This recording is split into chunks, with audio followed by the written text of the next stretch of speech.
വന്ദനായ റമ്പാച്ചൻ, ബഹുമാനപ്പെട്ട മാത്തുക്കുട്ടിയച്ചൻ, ബഹുമാനപ്പെട്ട എൽദോച്ചൻ, ഇവിടെ സന്നിധരായിരിക്കുന്ന എല്ലാ പ്രിയപ്പെട്ട മാതാപിതാക്കളെ, സഹോദരീ സഹോദരങ്ങളെ, വാത്സല്യമുള്ളവരെ, വലിയ ഒരു ദിവസവും കൂടെ ഇന്ന് നമുക്ക് സമാഗതമാകി തീർന്നിരിക്കുകയാണല്ലോ. ഈ പ്രഭാതം ദൈവം തന്നതാണെന്നുള്ള വിശ്വാസത്താലാണല്ലോ നമ്മളെല്ലാവരും ഇവിടെ ഇരിക്കുന്നതും. പ്രത്യേകാൽ ഈ ധ്യാനം പല സ്ഥലങ്ങളിലായി ഭയഭക്തി ബഹുമാനത്തോടെ അത് വീക്ഷിക്കുന്നതും ധ്യാനിക്കുന്നതും അത് ഉൾക്കൊണ്ടുകൊണ്ട് ഇരിക്കുന്നതുമൊക്കെ ദൈവം തന്ന ഒരു ദിനത്തെ മഹത്വപ്പെടുത്തുന്നതിന് വേണ്ടിയാണല്ലോ. ഇത് ദൈവത്തിൻ്റെ ദാനമായ ഒരു ദിവസമാണെങ്കിൽ ദൈവം ദാനം തന്ന നമ്മുടെ ജീവനെ ദൈവ മുൻപിൽ നമുക്ക് സമർപ്പിക്കുവാൻ ഈ കൂട്ടത്തിന് സാധ്യമായതിൽ ദൈവത്തെ നമുക്ക് മഹത്വപ്പെടുത്താം. നാം എല്ലാവരും ക്രിസ്തുവിൻ്റെ അനുകാരികളാണ്. ക്രിസ്തുവിൻ്റെ ദൂത് വഹിക്കുന്നവരും ദൂതിനെ വഹിച്ചുകൊണ്ട് ഒരിടത്ത് നിന്ന് മറ്റൊരിടത്തേക്ക് യാത്ര ചെയ്യുന്നവരുമാണ്. അപ്പോൾ ക്രിസ്തീയ ദൗത്യവും ക്രിസ്തീയ ദൂതും നമ്മളുടെ എല്ലാവരുടെയും ജീവിതത്തെ ക്രിസ്തുവിനോട് അടുക്കുന്നതിനുള്ള മുഖാന്തരങ്ങളാണെന്ന് ആമുഖമായി ഓർപ്പിക്കട്ടെ. അങ്ങനെ ക്രിസ്തുവിനോട് ചേർന്നിട്ടുള്ളവരും ക്രിസ്തുവിൻ്റെ ദൂത് വഹിച്ചിട്ടുള്ളവരും ദൈവവചനത്തിൽ നിന്നും വിശുദ്ധ ഗ്രന്ഥത്തിൽ നിന്നും അനേക ഉദാഹരണങ്ങൾ നമ്മുടെ മുമ്പാകെയുണ്ട്. അത് പലപ്പോഴും നമ്മുടെ വേദപുസ്തക പഠനത്തിൽ ധ്യാനത്തിലുമൊക്കെ കണ്ണുകൾ കണ്ട് നാവ് കൊണ്ട് വായിച്ച് അത് പലപ്പോഴും ചില മറവിയിലേക്കോ അല്ലെങ്കിൽ മറ്റൊരവസ്ഥയിലേക്കോ മാറിപ്പോകുന്നതിന് പകരമായി ഞാൻ ആ ഒരു ജീവിതത്തോട് എങ്ങനെയാണ് ഞാൻ ചേർന്ന് നിൽക്കേണ്ടത് എന്ന് നാം എല്ലാവരും ചിന്തിക്കേണ്ട ദൈവം തന്ന ഒരു ദാനമായ ദിവസത്തിൽ നമ്മൾ ചിന്തിക്കണം. അനുഗ്രഹീതമായ ഒരു ജീവിതത്തിൻ്റെ ഉടമകളാണ് നാം എല്ലാവരും. ഇന്നിവിടെ ഇരിക്കുന്ന നമുക്കും ഈ വചനം പ്രസംഗിക്കുവാൻ എൻ്റെ നാവിന് ശക്തി നൽകുന്ന ഉയരത്തിലെ ദൈവത്തെ മഹത്വപ്പെടുത്തുമ്പോൾ അത് ഞാൻ നന്ദിയോടെ നമ്മളെല്ലാവരും ബഹുമാനത്തോടെ ഓർക്കേണ്ട ഒരു വലിയ കാര്യമാണ്. ഇന്ന് ഇവിടെ ആയിരിക്കുവാനുള്ള ഒരു സൗഖ്യം, ഇന്ന് ജീവനോടെ ഈ ഭൂമിയിൽ നിൽക്കുവാൻ എനിക്ക് തന്ന ഭാഗ്യം, ഞാൻ യാത്ര ചെയ്തു വന്ന സ്ഥലങ്ങളെ ദൈവം സംരക്ഷിച്ച സമയങ്ങൾ, ഞാൻ ഭവനത്തിൽ നിന്ന് ഇറങ്ങിയ സന്ദർഭത്തിൽ കർത്താവിൻ്റെ കരങ്ങൾ എൻ്റെ പിന്നാലെ എൻ്റെ മുൻപിലും അവിടുത്തെ കാവൽ മാലാഖമാർ വഹിച്ചുകൊണ്ട് എന്നെ കൊണ്ടുപോയിട്ടുള്ള സമയങ്ങൾ, അതെല്ലാം നമുക്കിന്ന് നന്ദിയോടെ ദൈവസന്നിധിയിൽ ഓർക്കാം. നമ്മുടെ കുഞ്ഞുങ്ങളിന്ന് സ്കൂളുകളിലേക്ക് പോയിട്ടുണ്ട്. ആ കുഞ്ഞുങ്ങളെയെല്ലാം ദൈവം അവിടുന്ന് അത്ഭുതകരമാവണ്ണം സംരക്ഷിച്ചു. അവർ പഠിക്കുന്നു, അവരെ പഠിപ്പിക്കുന്ന അധ്യാപകരുണ്ട്, അവരെ സ്നേഹിക്കുന്നവരുണ്ട്. അവരെയെല്ലാം നമുക്ക് നന്ദിയോടെ ഓർക്കുവാൻ, കാരണം ദൈവം ദാനം തന്ന ഒരു ദിവസത്തിൽ ഇതെല്ലാം നമ്മുടെ മുൻപാകെ ഉണ്ട്.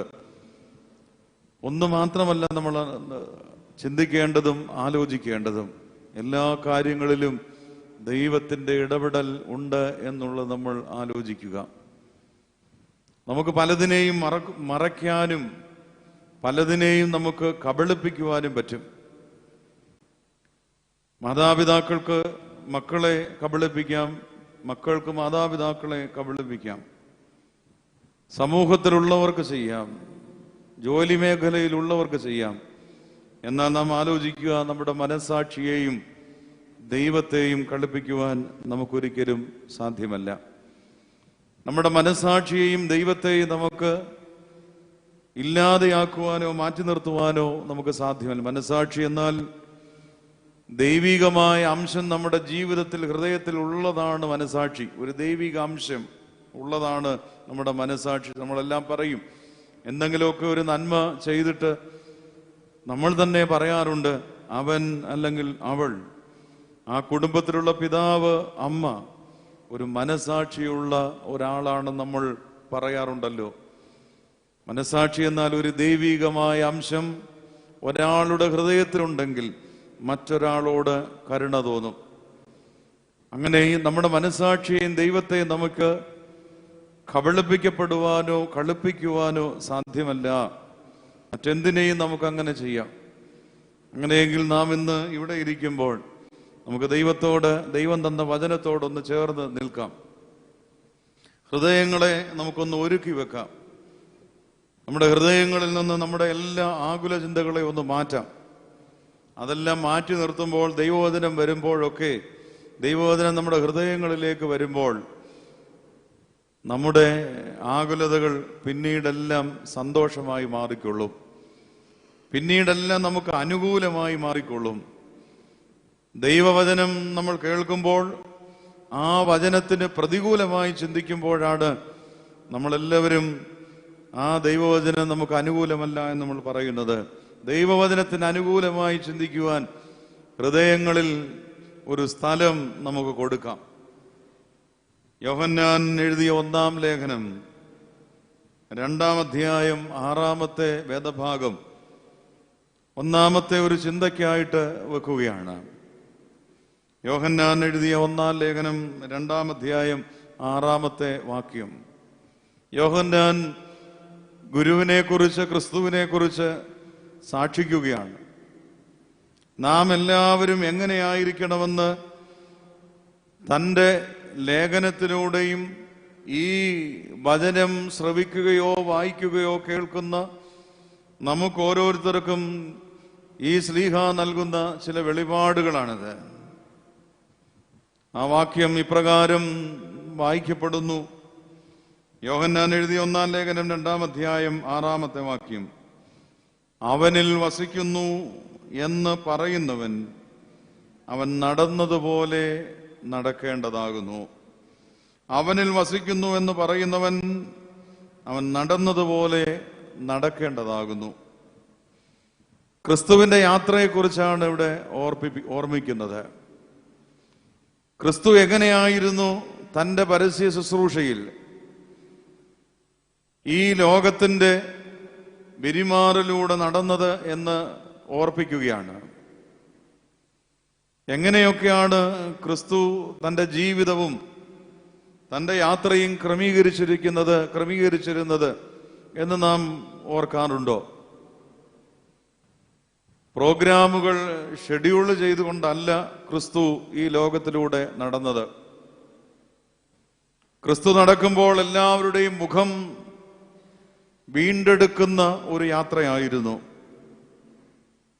കുരുടനെയും മുടന്തനെയും അംഗഹീനരെയും ആലംബഹീനരെയും ദരിദ്രരെയും സ്നേഹമില്ലാത്തവന് തള്ളപ്പെട്ടവർ, അങ്ങനെ സമൂഹത്തിൽ പാർശ്വവൽക്കരിക്കപ്പെട്ട എല്ലാ മനുഷ്യരുടെയും അടുക്കലേക്കുള്ള യാത്രയായിരുന്നു ക്രിസ്തുവിൻ്റേത്. അങ്ങനെയെങ്കിൽ ദൈവം ദാനമായി നൽകിയ ഈ ദിനത്തിൽ നമുക്ക് ഈ ഒരു തീരുമാനത്തിലൂടെ നമ്മുടെ ധ്യാനം പൂർത്തീകരിക്കാം. അവനിൽ വസിക്കുന്നു എന്ന് പറയുന്നവൻ അവൻ നടന്നതുപോലെ നടക്കേണ്ടതാകുന്നു. നമ്മളെല്ലാവരും വേദപുസ്തകം വായിക്കുന്നവരാണ്, ധ്യാനിക്കുന്നവരാണ്. പ്രാർത്ഥനാ കൂട്ടായ്മയിലൊക്കെ നമ്മൾ വളരെ ഭംഗിയായി വേദപുസ്തകം വായിക്കുകയും അതിൽ നിന്ന് ചില കുറിവാക്യങ്ങൾ ശ്രദ്ധാപൂർവം ധ്യാന പ്രസംഗമൊക്കെ നടത്തി അത് കേൾക്കുന്നവരുമാണ്. നമ്മളിതൊക്കെ എല്ലാ ദിവസങ്ങളിലും ഇത് വായിക്കുക മാത്രമേ ചെയ്യുന്നുള്ളൂ? ആത്മാർത്ഥമായി നമ്മളൊന്ന് ചിന്തിച്ചു കൊള്ളട്ടെ. നാം വേദപുസ്തകം വായിക്കുകയാണോ, അതോ ഈ വേദപുസ്തകം നമ്മളെ ഒന്ന് വായിക്കാൻ അനുവദിക്കുന്നു ഒരു സാഹചര്യം നമ്മുടെ ജീവിതത്തിൽ ഉണ്ടാകണം? നമ്മൾ ഈ വേദപുസ്തകം വായിക്കുന്നു, ഇപ്പോൾ ഞാൻ വായിച്ച വേദഭാഗവും കേൾക്കുന്ന ഇവിടെ ഇരിക്കുന്ന എല്ലാ പ്രിയപ്പെട്ടവരും അത് കേൾക്കുന്നുണ്ട്. പക്ഷെ ഈ വേദപുസ്തകം നമ്മളെ വായിക്കാൻ നമ്മളൊന്ന് അനുവദിച്ചു കൊടുക്കണം. നമ്മളെ ഈ തിരുവചനം വായിക്കാൻ അനുവദിച്ചു കൊടുത്താൽ ഈ വാക്യം അർത്ഥവത്താണ്. അവനിൽ വസിക്കുന്നു എന്ന് പറയുന്നവൻ അവൻ നടന്നതുപോലെ നടക്കും. തിരുവചനം ഈ പ്രഭാതം മുതൽ നമ്മളെ ഒന്ന് വായിക്കാനായിട്ട് അനുവദിച്ചു കൊടുക്കണം. ക്രിസ്തുവിന്റെ യാത്രയും തൻ്റെ ജീവിത ലക്ഷ്യങ്ങളും നമുക്ക് എത്രമാത്രം അനുഭവവേദ്യമാകുന്നുണ്ട്. ആ യാത്രയിലൂടെയാണല്ലോ നമ്മൾ പോകുന്നത്. ആ യാത്ര നമുക്ക് പലപ്പോഴും ദൈവസ്നേഹം പങ്കിടുവാൻ ഉള്ളതാണ്.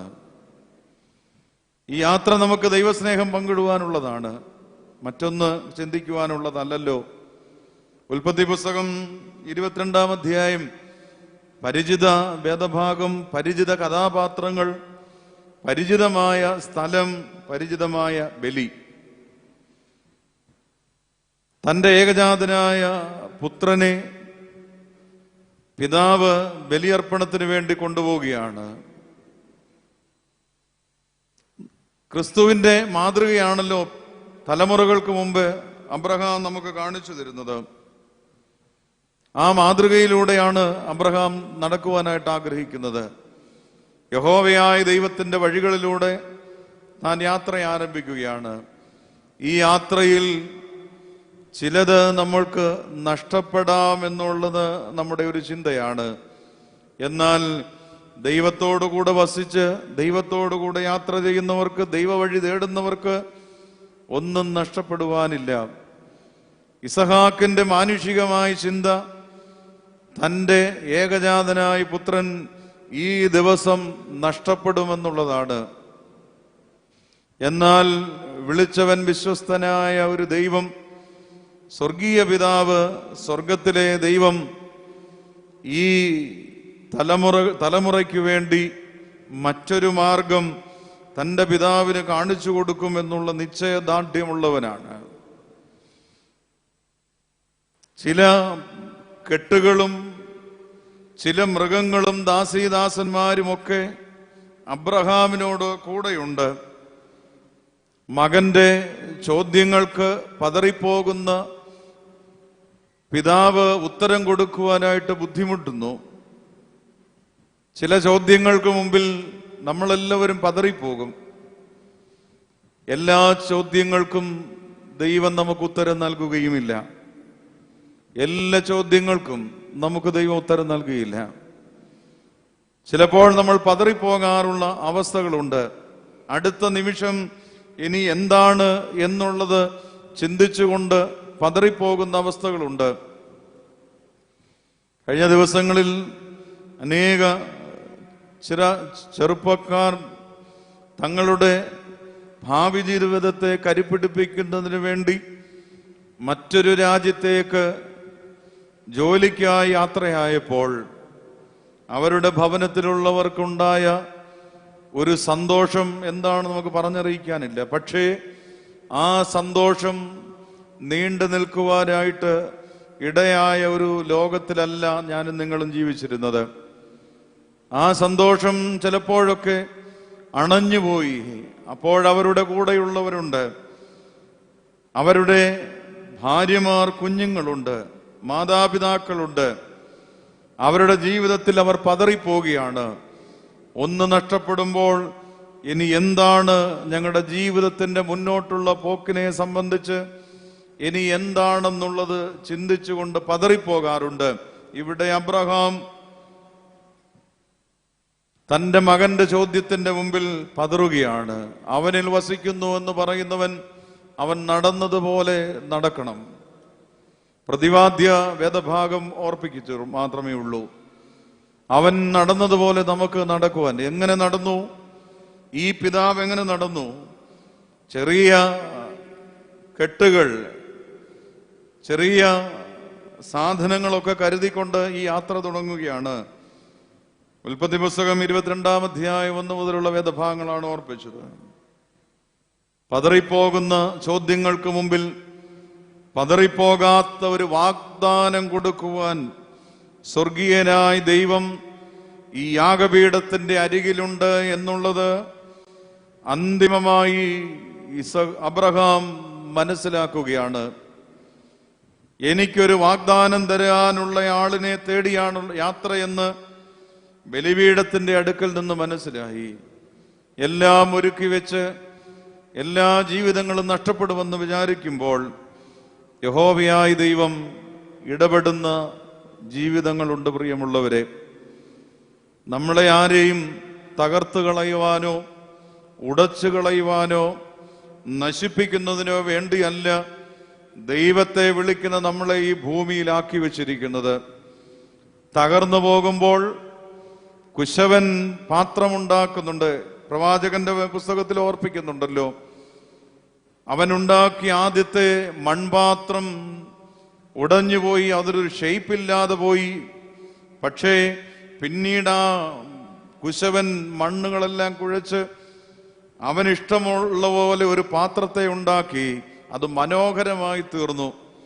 ആ മനോഹര പാത്രങ്ങളാണ് ഇവിടെയായിരിക്കുന്ന ഞാനും നിങ്ങളുമെന്ന് നമ്മൾ മറന്നു പോകരുത്. ഉടച്ചു കളയുകയില്ല, തകർത്ത് കളയുകയില്ല, നശിപ്പിച്ചു കളയുകയില്ല നമ്മെ ഓരോരുത്തരെയും. ദൈവം നമ്മെ യഥാസ്ഥാനപ്പെടുത്തി നമ്മളെ നിലനിർത്തിക്കൊള്ളും. സങ്കീർത്തനക്കാരൻ ഓർപ്പിക്കുന്നുണ്ട്, കുഴഞ്ഞ ചേറ്റിൽ നിന്ന് എന്നെ കയറ്റി, എന്നെ എവിടെ നിർത്തി? പാറമേൽ നിർത്തി. എനിക്ക് ഉറപ്പുള്ള ഒരു സ്ഥലത്തെന്നെ നിർത്തുന്ന ഒരു ദൈവം ഈ വാഗ്ദത്ത ഭൂമിയിലുണ്ട് എന്ന് നമ്മൾ മനസ്സിലാക്കുക. എനിക്ക് വാഗ്ദത്തം ചെയ്തു തന്ന ഒരു ഭൂമിയാണ് ഞാൻ വസിക്കുന്ന ഇടം. അതുകൊണ്ട് അബ്രഹാമിന് മകന്റെ ചോദ്യത്തിന്റെ മുമ്പിൽ പതറിപ്പോകുമ്പോൾ പതറിപ്പോകാത്ത ഒരു വാഗ്ദാനം കൊടുക്കുവാൻ യഹോവയായ ദൈവത്തോട് കൂടെ നടന്ന മനുഷ്യന് സാധ്യമായി. എല്ലാ കാര്യങ്ങളും നമ്മുടെ ജീവിതത്തിലുണ്ട്, ഇല്ലേ? നമ്മുടെ ജീവിതത്തിലെല്ലാം ഇന്ന് നമുക്കുണ്ട്. തീയുണ്ട്, വിറകുണ്ട്, എല്ലാ സാധനങ്ങളും ഉണ്ട്. പക്ഷേ ഒരു ചോദ്യമുണ്ട്, എവിടെയാണ് എൻ്റെയും നിങ്ങളുടെയും ആത്മീക ജീവിതം? തീയും വിറകുമുണ്ട്, ഭാണ്ഡക്കെട്ടുകളുണ്ട്, ചുമലിലുണ്ട്, ഭവനത്തിലിരിപ്പുണ്ട്, എല്ലാ കാര്യങ്ങളും നമ്മുടെ ജീവിതത്തിൽ അനുകൂലമായ കാര്യങ്ങളുണ്ട്. എന്നാൽ ഭൂമിയിലുള്ള മനുഷ്യർ ഇതെല്ലാം കാണുമ്പോൾ സന്തോഷിക്കുന്നു. എന്നാൽ ഇതെല്ലാം തന്ന സ്വർഗത്തിലെ ദൈവം ഈ ദിവസത്തിൽ എന്നോടും നിങ്ങളോടും ചോദിക്കുന്ന ചോദ്യമുണ്ട്, നിന്റെ കൈവശം എല്ലാം ഇല്ലേ? പക്ഷേ നിന്റെ ആത്മീക ജീവിതം എവിടെയാണ്? പതറിപ്പോകുന്ന ഒരു ചോദ്യമാണ്, പതറിപ്പോകുന്ന ഒരു ചോദ്യം. അതുകൊണ്ടാണ് ഞാൻ ഓർപ്പിച്ചത്, ഈ തിരുവചനം ഒരു ദിനമെങ്കിലും എന്നെ വായിക്കുവാൻ അനുവദിക്കണം. എന്നെ വായിക്കാൻ അനുവദിച്ചാൽ ഈ ലോകത്തിലെ ഏറ്റവും പാപിയാണ് പൗലോസ്ലീഹ ഓർപ്പിക്കുന്നത്. പാപികളിൽ ഞാൻ ഒന്നാമത്തവനാണെന്ന് പറയും. പാപികളിൽ ഞാൻ ഒന്നാമത്തവനാണെന്ന് പറയേണ്ട ഗതികേട് വരും. അതാണ് നമ്മൾ ഓരോരുത്തരും. 1000-ലോ 10,000-ലോ ഒരുവനല്ല, ലക്ഷത്തിലൊരുവനല്ല, കോടിയിൽ ഒരാളല്ല. ഈ കേരളത്തിലെ ജനസംഖ്യ എല്ലാം എടുത്തിട്ട് അതിന്റെ അവസാനത്തെ സംഖ്യ പറയുന്ന ഒരാളല്ല ഞാൻ. ഒന്നാമത്തവൻ. എന്തിൽ? പാപികളിൽ ഞാൻ ഒന്നാമത്തവനാണെന്ന് പൗലോസ്ലീഹ ഓർപ്പിക്കുകയാണ്. പ്രിയമുള്ളവരെ, അവൻ വസിക്കുന്നുവെന്ന് പറയുന്നു എന്ന് നമ്മൾ പറയുന്നുവെങ്കിൽ നമ്മൾ അവൻ നടന്നതുപോലെയാണോ നടക്കുന്നത്? അവിടെ എത്തുവോളും ഒരു ചോദ്യം മനസ്സിലിട്ടുകൊണ്ടാണ് ഈ അബ്രഹാം യാത്രയാകുന്നത്. ഈ ചോദ്യത്തിന് മറുപടിയില്ല. ഒരു കുഞ്ഞാട് എവിടെയാണെന്നുള്ള ചോദ്യത്തിന് മറുപടിയില്ല. ഈ കുഞ്ഞാടിന്റെ ഈ ലോക ജീവിത യാത്രയാണ് പുതിയ നിയമത്തിലേക്ക് വരുമ്പോൾ എൻ്റെ പ്രതിപാദ്യ വിഷയം. ഈ കുഞ്ഞാടിനെ കുറിച്ച് പുതിയ നിയമത്തിൽ വരുമ്പോൾ നമുക്കേറെ ഹൃദ്യസ്ഥമായി നമുക്ക് മനസ്സിലാക്കാൻ സാധ്യമാകും. ഈ കുഞ്ഞാട് ബലി വസ്തുവായി മാറുകയാണ്. ആർക്കു വേണ്ടി? ഒരു പിതാവിൻ്റെ മനോവ്യഥയുടെ മുൻപിൽ, ഒരു പിതാവിൻ്റെ ഭാരത്തിന് മുമ്പിൽ, ഒരമ്മയുടെ കണ്ണുനീരിൻ്റെ മുൻപിൽ തൻ്റെ തലമുറയെ തിരികെ ലഭിക്കുവാനായിട്ട് സാധ്യമാകുന്നുണ്ട്. യാഗപീഠം വരെ നടക്കുകയാണ്. യാഗപീഠം വരെ നടന്നു പോകുമ്പോൾ ഉത്തരമില്ലാത്ത അനേക ചോദ്യങ്ങൾ നമ്മുടെ ഹൃദയങ്ങളിൽ ഇന്നുമുണ്ട്. ഉത്തരമില്ലാത്ത ചോദ്യങ്ങൾക്ക് എൻ്റെ ദൈവമേ, അവിടുന്ന് നൽകി ഈ പ്രഭാതത്തിൽ എന്നെ കേൾക്കുന്നവരും ഇവിടെ ആയിരിക്കുന്നവരും നീ ഒരു മറുപടി തരണമേ എന്ന് ഇന്ന് ദൈവത്തോട് നമുക്ക് പ്രാർത്ഥിക്കുവാൻ സാധ്യമാകണം. ഈ കുഞ്ഞാട് നമുക്ക് ദൈവസ്നേഹത്തിൻ്റെ കരുതലുള്ള ഒരു കുഞ്ഞാടായി മാറാം. ഒന്നുമില്ലാത്ത ഊഷരഭൂമിയിൽ, മുള്ളുകൾ പാറക്കെട്ടുകൾ നിറയുന്ന സ്ഥലത്ത്, അവിടെ കുഞ്ഞാടുകളോ കോലാടുകളോ ഒന്നും മേയാത്ത സ്ഥലത്ത് ഒരു ബലിവസ്തുവിനെ കൊടുക്കുവാൻ യഹോവയായ ദൈവത്തിന് സാധ്യമായി. 13-ാമത്തെ വാക്യം ഓർപ്പിക്കുന്നുണ്ട്. അബ്രഹാം തലപൊക്കി നോക്കിയപ്പോൾ പിമ്പുറത്ത് ഒരു ആട്ടുകൊറ്റൻ തൻ്റെ കൊമ്പ് കാട്ടിൽ പിടിപെട്ട് കിടക്കുന്നത് കാണുകയാണ്. കാരണം ഒരുക്കപ്പെട്ട കുഞ്ഞാട് അവിടെ നിന്ന് മാറിപ്പോകുന്നില്ല, ഈ ബലിയിൽ നിന്ന് മാറിപ്പോകുന്നില്ല. ഞാൻ നിനക്ക് വേണ്ടി ബലിയായി തീരണം, അതിനു വേണ്ടിയാണ് യഹോവയായ ദൈവം ഈ കുഞ്ഞാടിനെ ഈ കാട്ടിലാക്കിയിരിക്കുന്നത്.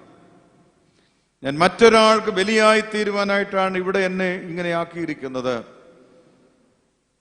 ഇടയന്മാർ ആടുകളെ മേയ്ക്കാത്ത സ്ഥലത്ത്, ഇടയന്മാരില്ലാത്ത സ്ഥലത്ത് ഒരു കുഞ്ഞാടിനെ നൽകുവാൻ തക്കവണ്ണം യഹോവയായ ദൈവത്തിന് കൃപയുണ്ടായിരുന്നു.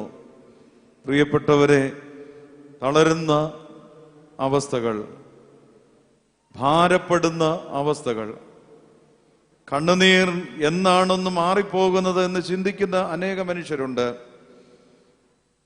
കണ്ണുനീരിന്റെ അവസാനം എന്താണെന്ന് ചിന്തിച്ചുകൊണ്ട് ജീവിക്കുന്നവർ അനേകരുണ്ട്. എൻ്റെ ദൈവമേ, നീ എന്നോട് നീ കരുണ ചെയ്യണമേ. അവിടെയാണ് ഈ യഹോവയായ ദൈവം അബ്രഹാമിനോട് പറയുന്നത്, നിനക്ക് വേണ്ടി ഞാൻ ഒരുക്കിയിട്ടുണ്ട്, നീ എനിക്ക് വേണ്ടി ഒരുങ്ങി വന്നവനാണ്. എന്തിനു വേണ്ടി? ബലിയർപ്പിക്കുവാൻ നീ എനിക്ക് വേണ്ടി ഒരുങ്ങി വന്നവനാണ്.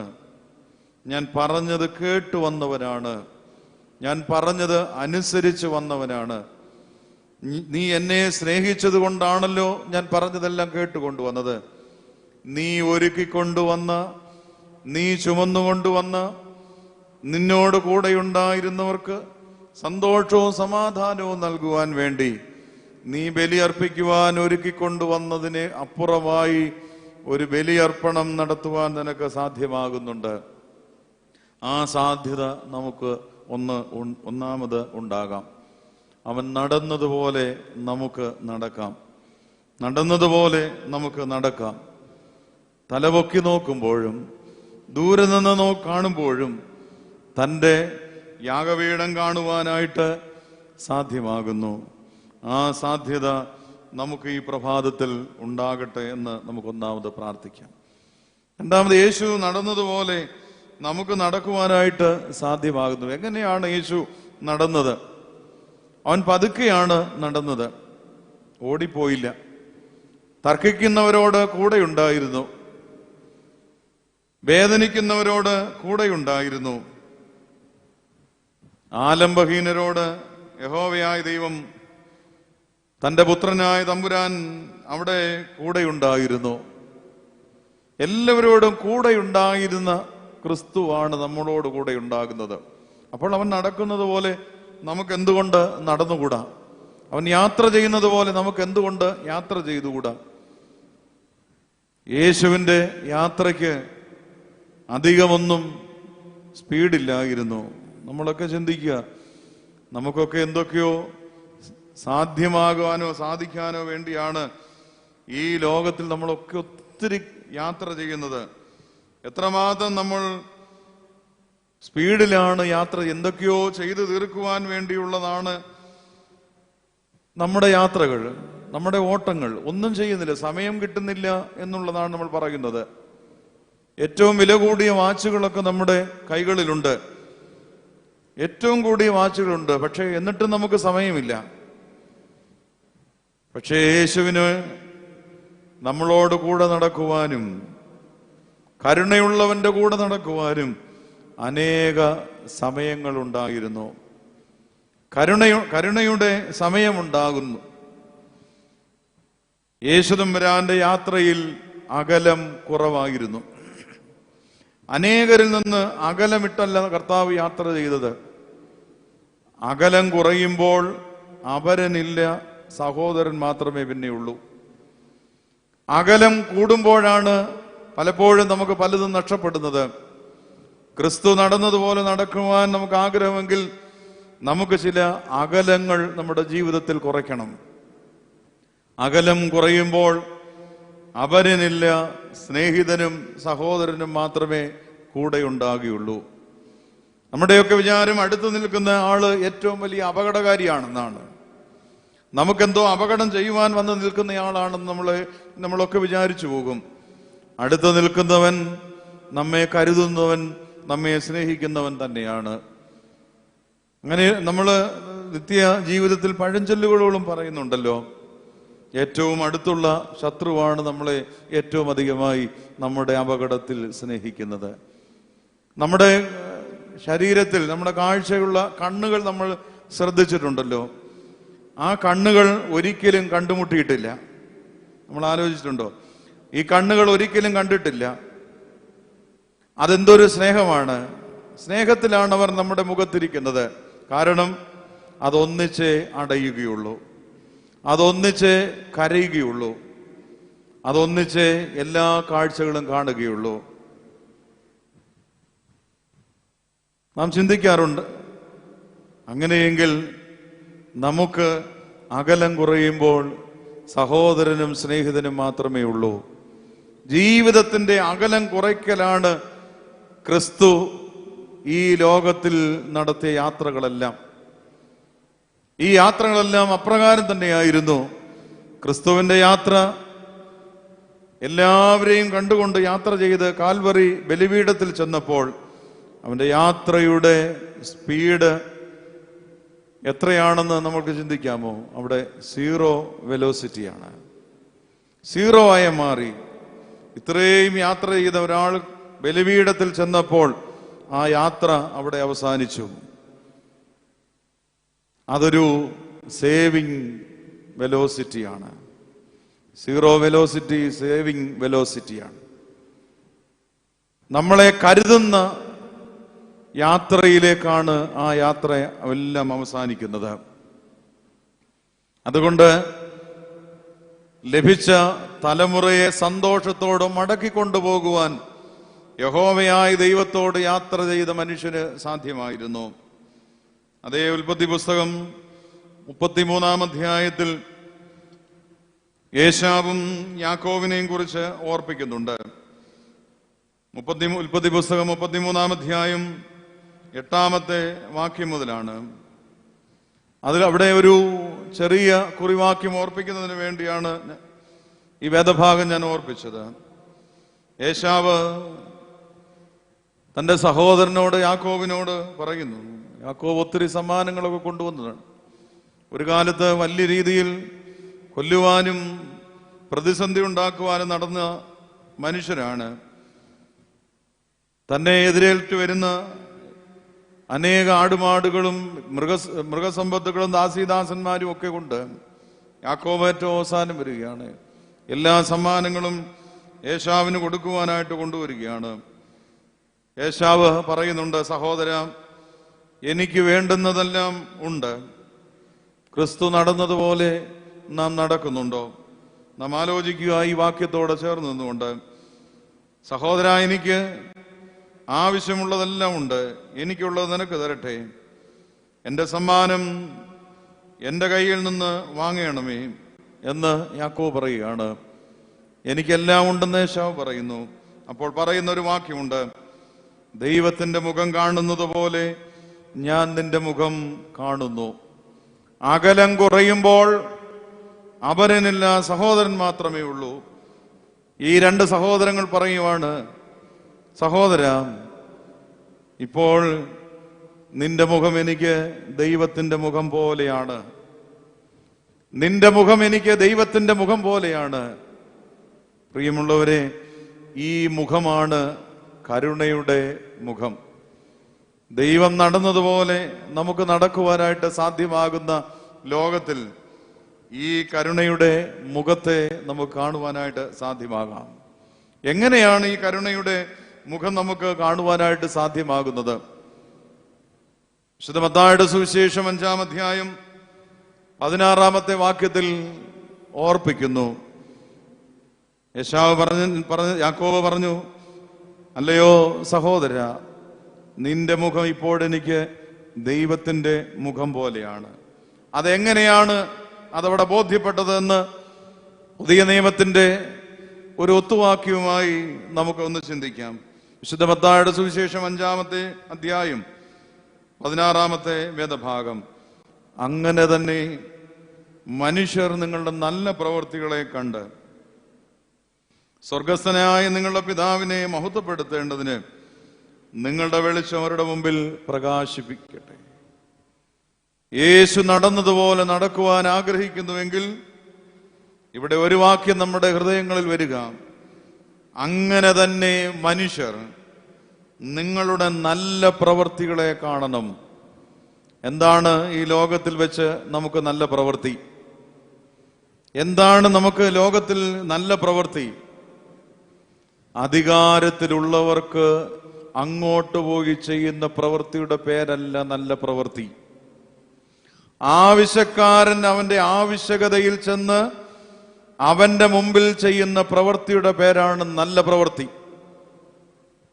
എന്നെ ഒന്നും കൂടെ ഓർപ്പിച്ചോളട്ടെ.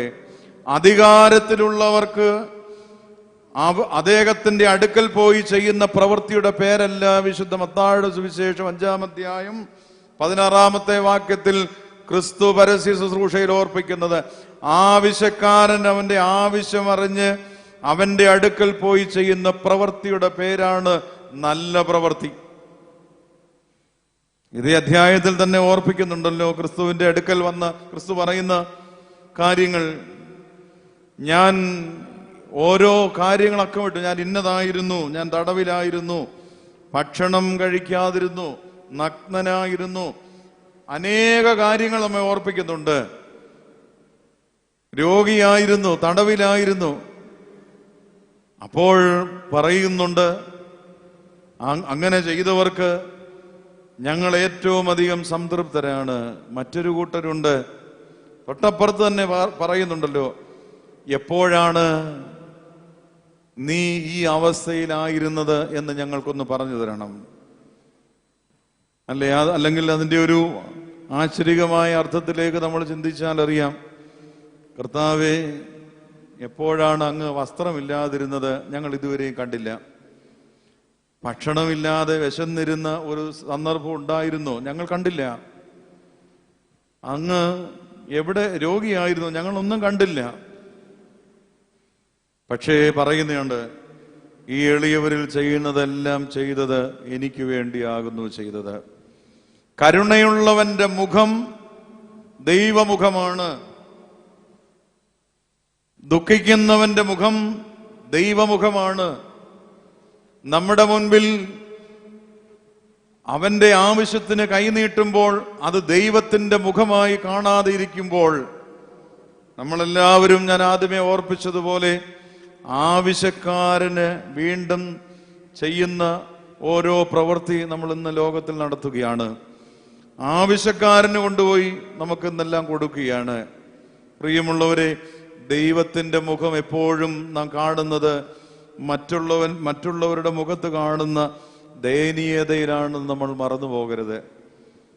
കരുണയുടെ മുഖമാണ് എപ്പോഴും ക്രിസ്തുവിൻ്റേത്. അലിവിന്റെ മുഖമാണ്. ആവശ്യക്കാരനെപ്പോഴും ദൈവത്തിന്റെ മുഖമായി കാണാതെ നമ്മൾ മടങ്ങിപ്പോകുന്നുവെങ്കിൽ, രണ്ടാമത്തെ ചോദ്യം തന്നെ തിരുവചനത്തിൽ കർത്താവ് ഓർപ്പിച്ചത് നമ്മളും ഇന്നും ചോദിച്ചുകൊണ്ടിരിക്കും, ഞങ്ങൾ എപ്പോഴാണ് നിന്നെ ഇങ്ങനെയൊക്കെ കണ്ടിട്ടുള്ളത്? ഇങ്ങനെ കാണാനുള്ളതല്ല, അങ്ങനെ ഒരു ക്രിസ്തു അല്ല ഞങ്ങളുടെ മുമ്പിലുള്ളത്. ഞങ്ങൾ ദൈവത്തെ അന്വേഷിച്ച് നടക്കുകയാണ്. രാവിലെ മുതൽ സന്ധ്യ വരെ ഞങ്ങൾ ദൈവത്തെ അന്വേഷിക്കുകയാണ്. നമ്മളെല്ലാവരും അങ്ങനെയാണ്. ക്രിസ്തുവിനെ അന്വേഷിച്ച് നടക്കുന്നവരാണ്. എവിടെയാണ് ക്രിസ്തു എന്ന്? എവിടെയാണ് ക്രിസ്തു? നമ്മൾ അന്വേഷിക്കുന്ന ഇടങ്ങളിൽ ക്രിസ്തുവിനെ നമുക്ക് കണ്ടെത്താൻ സാധ്യമാണോ? ആവശ്യക്കാരനാണ് നമ്മുടെ മുമ്പിൽ വരുന്ന ക്രിസ്തു. എനിക്ക് നൽകിയിട്ടുള്ള എനിക്ക് ദൈവം നൽകിയിട്ടുള്ള ദാനം മറ്റുള്ളവരുടെ കൈകളിൽ കൊടുക്കുന്ന ഒരവസ്ഥയാണ് ദൈവത്തിൻ്റെ മുഖം. അത് നാം മറന്നു പോകരുത്. അത് മറക്കുമ്പോഴാണ് നമ്മുടെ നല്ല പ്രവൃത്തി എന്തായി മാറുന്നത്? ദൈവത്തിന് പ്രീതിയുള്ള പ്രവൃത്തിയായി മാറാതിരിക്കും. അങ്ങനെ തന്നെ സ്വർഗസ്ഥനായ നിങ്ങളുടെ നല്ല പിതാവിന് നല്ല പ്രവൃത്തികളെ കാണുവാനായിട്ട് നമുക്ക് സാധ്യമാകണം. ക്രിസ്തു നടന്നതുപോലെ നാം നടക്കണം. ക്രിസ്തു നടന്നത് നല്ല പ്രവൃത്തി ചെയ്തുകൊണ്ടാണ്. നല്ല പ്രവൃത്തി ചെയ്തത് ആരുടെ അടുക്കൽ പോയിട്ടാണ്? കുഷ്ഠരോഗിയുടെ വ്രണം തൊട്ടപ്പോൾ ക്രിസ്തുവിന് അത് നല്ല പ്രവൃത്തി. അന്ധന്റെ കണ്ണുകളിൽ കൈ തൊട്ടപ്പോൾ അത് നല്ല പ്രവൃത്തി. കൂനിയായ സ്ത്രീയുടെ കൂനി നിവർത്തിയപ്പോൾ അത് നല്ല പ്രവൃത്തി. ഭക്ഷണം കൊടുത്തപ്പോൾ കടൽക്കരയിൽ ശീമോന്റെ ഭവനത്തിൽ പാപിനിയുടെ കണ്ണുനീർ കൊണ്ട് കാലുകൾ തുടച്ചപ്പോൾ അതാണ് ദയനീയ മുഖത്തിൽ കാണുവാനായിട്ട് നമുക്ക് സാധ്യം. അവരുടെ മുഖത്ത് ദൈവമുഖം കാണാതെ ഇരിക്കുന്നിടത്തോളം കാലം നമ്മുടെ അന്വേഷണങ്ങളൊക്കെ ഈ ലോകത്തിൽ വ്യർത്ഥമാണെന്ന് നമ്മൾ ചിന്തിച്ചു കൊള്ളുക. നമ്മുടെ യാത്രകളും വ്യർത്ഥമാണ്. അവൻ നടന്നതുപോലെ നമുക്ക് അവൻ വസിക്കുന്നുവെന്ന് നമ്മൾ പറയാറുണ്ട്. അങ്ങനെയെങ്കിൽ നമുക്ക് നല്ല പ്രവർത്തികളെ ഈ ലോകത്തിൽ കാണിച്ചു കൊടുക്കാം. യാക്കോബ് പറഞ്ഞതുപോലെ, ചേട്ടാ യേശാവിനോട് പറയുന്നു, സഹോദര നിന്റെ മുഖത്ത് എനിക്ക് ദൈവത്തിൻ്റെ മുഖത്തെ കാണാൻ സാധ്യമാകണം. നിന്റെ മുഖത്ത് എനിക്ക് ദൈവത്തിൻ്റെ മുഖം കാണുവാനായിട്ട് സാധ്യമാകണം. ഈ സാധ്യത ഇല്ല എങ്കിൽ വീണ്ടും മത്തായി ശ്ലീഹ ഓർപ്പിക്കുന്ന ഒരു വേദഭാഗം ഇപ്രകാരമാണ്. വിശുദ്ധമുള്ള മത്തായിയുടെ സുവിശേഷം 7-ാം അധ്യായം 21-ാമത്തെ വാക്യം ഇപ്രകാരം ഓർപ്പിക്കുന്നു: എന്നോട് കർത്താവേ കർത്താവേ എന്ന് പറയുന്നവൻ ഏവനുമല്ല സ്വർഗസ്ഥനായ എൻ്റെ പിതാവിന്റെ ഇഷ്ടം ചെയ്യുന്നവനത്രേ സ്വർഗരാജ്യത്തിൽ കടക്കുന്നത്. എന്നോട് കർത്താവേ കർത്താവേ എന്ന് പറയുന്നവൻ ഏവനുമല്ല. നമുക്ക് പറയാനായിട്ട് സാധ്യമാകും, എന്നും പറയാൻ കർത്താവേ കർത്താവേ എന്ന് പറയാൻ സാധ്യമാകും. പക്ഷേ കർത്താവേ കർത്താവേ എന്ന് പറയുമ്പോഴൊക്കെ നമ്മൾ ആലോചിക്കുക, ഞാൻ ക്രിസ്തു നടന്നതുപോലെയാണോ ഈ ലോകത്തിൽ നടക്കുന്നത്? ക്രിസ്തു നടന്നതുപോലെയാണോ ഞാൻ ഈ ലോകത്തിൽ നടക്കുന്നത്? എൻ്റെ അകത്തെ ക്രിസ്തുവും പുറത്തെ ക്രിസ്തുവും, എൻ്റെ അകത്തെ മനുഷ്യനും പുറത്തെ മനുഷ്യനും ഒന്നാകുന്ന ഒരവസ്ഥയാണ് നമ്മൾ രക്ഷിക്കപ്പെട്ടു എന്ന് പറയുന്നത്.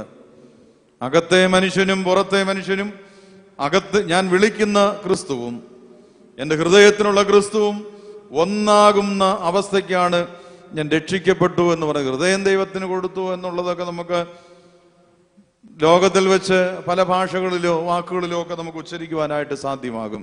പക്ഷേ ഈ ഒന്നാകലാണ് നമുക്ക് ഏറ്റവും ശ്രേഷ്ഠമാകുന്ന അവസ്ഥയുണ്ടാകുന്നത്. കർത്താവ് തൻ്റെ അന്ത്യ സമയത്ത് പോലും പറയുന്നുണ്ടല്ലോ, മുറിച്ച് തൻ്റെ ശരീരവും രക്തവും ഈ ലോകത്തിൽ തൻ്റെ ശിഷ്യന്മാർക്ക് കൊടുക്കുമ്പോൾ പറയും, ഞാൻ വരുവോളം ഇപ്രകാരം ചെയ്യുവീനെന്ന് പറയുകയാണ്. ക്രിസ്തീയ ജീവിതം പറയുവാനുള്ളതല്ല, ചെയ്യുവാനുള്ളതാണ് നമ്മൾ മനസ്സിലാക്കണം. ക്രിസ്തീയ ജീവിതം പറയുവാനുള്ളതല്ല, നമുക്ക് ഈ ലോകത്തിൽ ചിലത് ചെയ്യുവാനുണ്ട്. ഡു ദിസ്, ഇത് ഇപ്രകാരം ചെയ്യണം. ശമരിയാക്കാരന്റെ സത്രത്തിൽ വെച്ച് ആ ശമരിയാക്കാരനോടും പറയുന്ന, ആ സത്രത്തിന്റെ ഉടമസ്ഥനോടും പറയുന്നു, നീ ഇത് ചെയ്യണം, ഞാൻ വരുവോളം ഇത് ഇപ്രകാരം നിങ്ങൾ എന്ത് ചെയ്യണം? നീ മുറിവേറ്റവന്റെ മുറിവുകളെ കെട്ടുവാൻ നിന്റെ കൈ ഉപയോഗിക്കണം. ആവശ്യക്കാരന്റെ ആവശ്യം മനസ്സിലാക്കുവാൻ നിന്റെ കണ്ണുകൾക്ക് ശക്തി ഉണ്ടാകണം. തിരസ്കൃതമായ അവസ്ഥയിലേക്കല്ല, സ്വീകരിക്കപ്പെടുന്ന അവസ്ഥ നമ്മുടെ ജീവിതത്തിൽ ഉണ്ടാകണം. അതുകൊണ്ട് പ്രിയമുള്ളവരെ, ക്രിസ്തീയ ജീവിതം പറയുവാനുള്ളതല്ല, നമുക്ക് ഈ ലോകത്തിൽ ചിലത് ചെയ്യുവാനുള്ളതാണ്. ക്രിസ്തു അത് തന്നെയാണ് കാണിച്ചത്, നിങ്ങൾ ഇപ്രകാരം ഈ ലോകത്തിൽ ചെയ്യുവീൻ എന്നുള്ളതാണ്. ക്രിസ്തു നടന്നതുപോലെ നമുക്ക് നടക്കാം. ക്രിസ്തു സഞ്ചരിച്ച വഴികളിലൂടെ നമുക്ക് സഞ്ചരിക്കാം. എങ്ങനെയാണ് ആ സഞ്ചാരം പൂർത്തീകരിക്കുന്നത്? തൻ്റെ ക്രിസ്തു നടക്കുന്നത് എങ്ങനെയാണെന്ന് ഈ ലോകത്തിൽ നമുക്ക് കാണുവാനായിട്ട് സാധ്യമായ നിമിഷങ്ങളുണ്ട്. നല്ല പ്രവൃത്തി കാണിച്ചുകൊണ്ട് ഈ ലോകത്തിലായിരിക്കാൻ നമുക്കിടയാകണം. നമ്മുടെ ജീവിതത്തിൽ നല്ല പ്രവൃത്തി ഇല്ല എങ്കിൽ നമുക്ക് ഈ ലോക ജീവിതം വ്യർത്ഥമായി മാറുകയുള്ളൂ. എപ്പോഴോ ഏതെങ്കിലും സാഹചര്യങ്ങളിൽ വെച്ച് മൺമറഞ്ഞു പോകുക മാത്രമേ ചെയ്യുകയുള്ളൂ. എന്നാൽ നമ്മുടെ പ്രവൃത്തി ഈ ലോകത്തിൽ ജീവനും ചൈതന്യവുമുള്ളതായി തീരുവാനായിട്ട് നമുക്കിടയാകണം. ആ ജീവനാണ് നമുക്ക് ഏറ്റവും അധികമായി ആവശ്യം.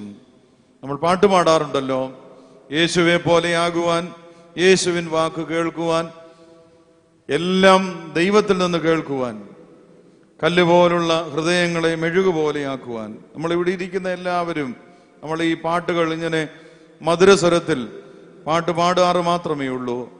യേശുവെ പോലെ ആകുവാനുള്ള ഒരു ശ്രമം നമ്മുടെ ജീവിതത്തിൽ ഉണ്ടാകാറുണ്ടോ? ഭക്തരായ മനുഷ്യർ, പല വിശ്വാസികളുടെയും ഭക്തി കേന്ദ്രങ്ങളുണ്ട്. ആ ഭക്തി കേന്ദ്രങ്ങളിലേക്ക് പോകുമ്പോൾ അവരൊക്കെ വ്രതമനുഷ്ഠിച്ച് അവരുടെ ഭക്തി കേന്ദ്രങ്ങളിൽ അവരുടെ ഈശ്വരനെ കാണുവാനായിട്ട് പോകുമ്പോൾ അവരെയൊക്കെ പറയുന്ന പേരുകൾ മറ്റ് പേര്, അവരുടെ പേരിനോട് ചേർത്ത് മറ്റൊരു പേരും കൂടെ ചേർക്കും. അവരുടെ വിശ്വാസം അനുസരിച്ച് അവർ ഭക്തന്മാരാണ്. അവിടെ പോകുന്നയാൾ, ഈശ്വരനെ കാണാൻ പോകുന്നയാൾ ദൈവത്തെ പോലെ ആകണം. ക്രിസ്തുവിനെ സ്നേഹിക്കുന്നു എന്ന് പറയുമ്പോൾ ക്രിസ്തുവായി മാറുന്ന ഒരു ലോകത്തിൽ നമ്മൾ ജീവിക്കണം.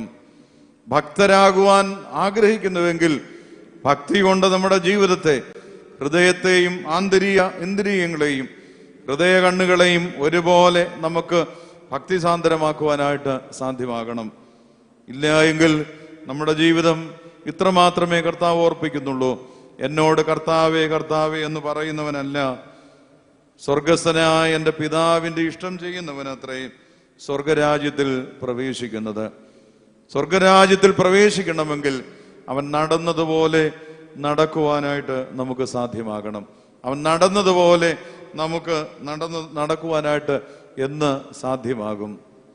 ഖലീൽ ജിബ്രാന്റെ പ്രശസ്തമായ ഒരു ലേഖനത്തിലെ ഒരു സംഭവം ഇങ്ങനെ വിവരിക്കുന്നുണ്ട്. ലെബാനോനിലെ ഉദ്യാനത്തിൽ ഓരോ 100 വർഷം കഴിയുമ്പോഴും, ഒരു കഥയായിരിക്കാം, 100 വർഷം കഴിയുമ്പോഴും ക്രിസ്ത്യാനികളുടെ ദൈവവും നസ്രയത്തിലെ ദൈവവും തമ്മിൽ കണ്ടുമുട്ടും. ഒരു രാപകൽ അവർ സംസാരിക്കും. അവർ പിരിയുമ്പോൾ രണ്ടുപേരും പറയും, നസ്രയത്തിലെ ദൈവം ക്രിസ്ത്യാനികളുടെ ദൈവത്തോട് പറയുമെന്ന് അദ്ദേഹം എഴുതി വച്ചിരിക്കുകയാണ്. സഹോദര, നമ്മളിനി ഒരു നാളും ഇവിടെ വെച്ച് കണ്ടുമുട്ടുകയില്ല.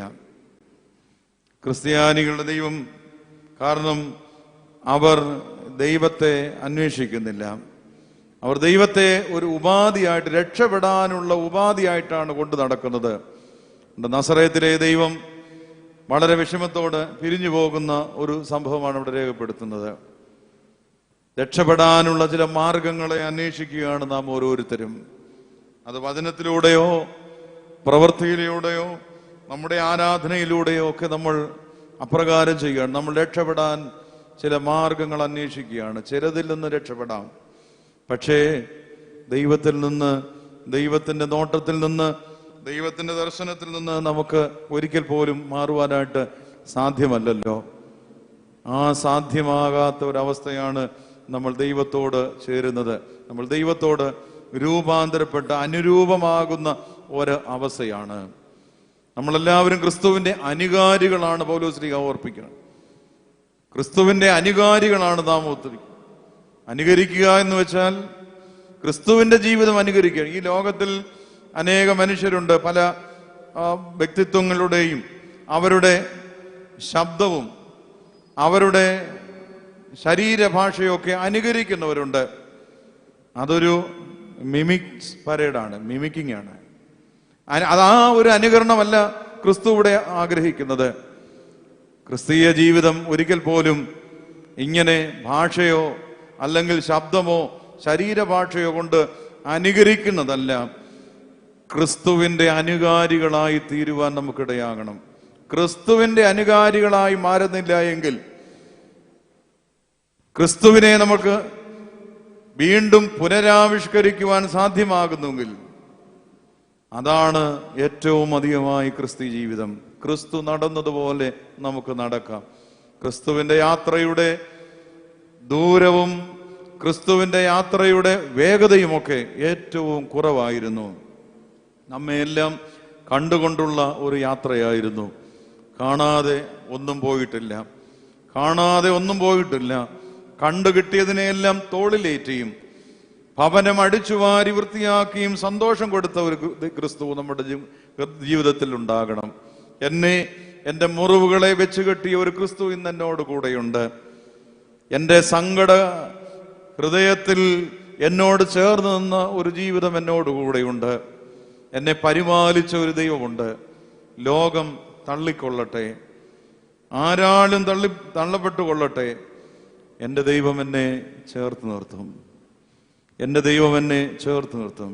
വെളിപാട് പുസ്തകം 1-ാം അധ്യായത്തിൽ ഓർപ്പിക്കുന്നുണ്ടല്ലോ, എന്നോട് സംസാരിച്ച നാഥം എന്ത് എന്ന് കാണുവാൻ ഞാൻ പിറകോട്ട് നോക്കിയപ്പോൾ ഞാൻ കണ്ടത് എന്താണ്? മാറത്ത് പൊൻകച്ച കെട്ടി ഏറ്റവും ശ്രേഷ്ഠകരമായ രീതിയിൽ എന്നെ സ്നേഹിക്കുന്ന ഒരു ദൈവം, മനുഷ്യപുത്രനോട് സദർശനായവനെ ഞാൻ കണ്ടു. എന്നോട് സംസാരിച്ച നാദം ഇതാണ്. ക്രിസ്തു നടന്നതുപോലെ നമുക്ക് നടക്കുവാൻ സാധ്യമാകണം. എങ്ങനെ? എന്നോട് സംസാരിച്ച ഈ വചനം എന്നോട് പറയുന്നുണ്ട്, ഞാൻ തിരികെ നോക്കിയപ്പോൾ കാണുവാൻ സാധിക്കുന്നത് വെള്ള നിലവൾക്കുടെ നടുവിൽ നിലയെങ്കി ധരിച്ച് മാറത്ത് പൊൻകച്ച കെട്ടിയ ഒരു മനുഷ്യപുത്രൻ എൻ്റെ മുൻപിലുണ്ട്. യാക്കോബ് പറഞ്ഞതുപോലെ, ചേട്ടാ, സഹോദര, നിന്റെ മുഖം ഇപ്പോൾ എനിക്ക് ദൈവമുഖമായി മാറുന്നു. എല്ലാവരാലും കുടിയിറക്കപ്പെട്ട മനുഷ്യർ ഈ ലോകത്തിൽ ജീവിക്കുന്നുണ്ട്. നമ്മളൊക്കെ ചില ട്രാഫിക് സിഗ്നലുകളിലൊക്കെ നമ്മുടെ വാഹനങ്ങളൊക്കെ ഇട്ടുകൊണ്ട് നിൽക്കുമ്പോൾ ചില കുഞ്ഞുങ്ങളൊക്കെ വന്ന് നിന്ന് നമ്മുടെ കാറിൻ്റെ അടുക്കൽ വന്ന് നമ്മുടെ ഗ്ലാസ്സിലൊക്കെ ഒന്ന് കൊട്ടും. നമ്മൾ ഒരിക്കൽ പോലും ആ ഗ്ലാസ് തുറന്ന് ആ കുഞ്ഞിനോടൊന്നും സംസാരിക്കാറില്ല. ഈ പറയുന്ന ഞാനും എന്നെയും പ്രതിയാക്കിക്കൊണ്ട് തന്നെ ഞാൻ പറഞ്ഞു കൊള്ളട്ടെ, സംസാരിക്കാറില്ല.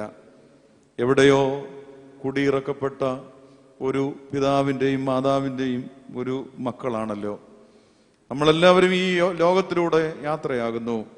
പക്ഷെ അത് കഴിഞ്ഞു പോകുമ്പോൾ നമ്മുടെ വാഹനത്തിൻ്റെ പിന്നിൽ നമ്മുടെ ഗ്ലാസ്സിൽ എഴുതി വെച്ചിട്ടുണ്ട്, ഗോഡ്സ് ഗിഫ്റ്റ്, ഇത് ദൈവത്തിൻ്റെ ദാനം. ശരിയാണോ? നമ്മളൊന്ന് ആലോചിക്കുക. നമ്മളെ വന്ന് ഒരാവശ്യക്കാരൻ നമ്മുടെ മുൻപിൽ വന്നത് കൊട്ടിയിട്ട് നമ്മൾ കടന്നു പോകുന്നു. എൻ്റെ വാഹനം ദൈവത്തിൻ്റെ ദാനമാണെന്ന് പറഞ്ഞുകൊണ്ട് കടന്നു പോകുന്ന ലോകത്തിനാണ് നമ്മൾ ജീവിക്കുന്നത്. ആ സംസാരിച്ച നാദം ഇന്ന് എന്നോട് പറയുന്നു, മനുഷ്യപുത്രനോട് സദൃശനായവൻ മാറത്ത് പൊൻകച്ച ധരിച്ച് നിലയെങ്കി ധരിച്ച് എൻ്റെ പിന്നിൽ നിൽപ്പുണ്ട്.